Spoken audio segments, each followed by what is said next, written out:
Halatang mahal ang mangga. Kinulang sa sangkap. Pero ginawa ng paraan. Ang lagyan natin ng Nestle cream, isang karton.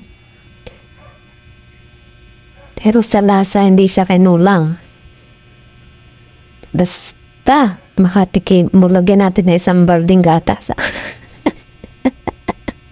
Samahan niyo ako.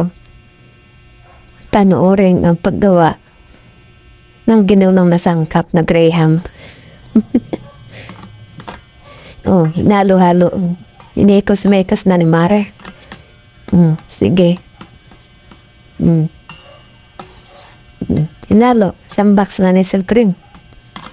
Dalawang tiklis na mangga. Ay, grabe. Uy, hindi ganun. Buik ka. Walang ganun, Mare. Emi lang. Ano, makadalawang layer ang agad. Andis Sige, bilisan mathematic man agad. Aba, misis, i-flat mo naman. Pantayin mo para maganda. Bakit naman ganyan? Bako-bako. O, tuloy. Hindi mo pinlat. Aminin. Mo yata alam gumawa niyan. Wala na. Hala. Paggatas tarot, ubos na.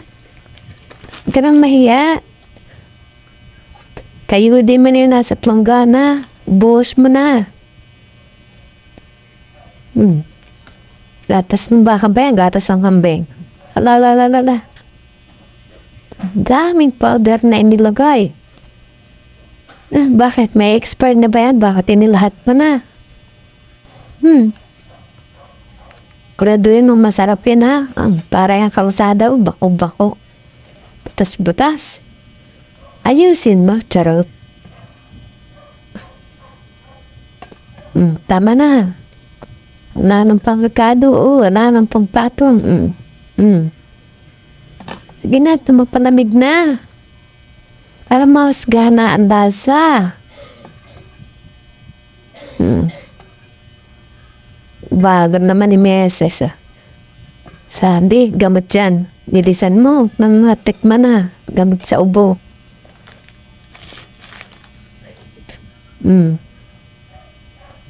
Ang nilagyan na naman ng powder. Umakyat sa Baguio dahil malamig doon. Uy, wag ganun, uy. Mahal ang pamasahe. Ang gastos doon. Huwag na, ito umatang ang judges, taga-tikim. Anong lasa? Naglimas George. Ay, thanks for watching. Bye-bye.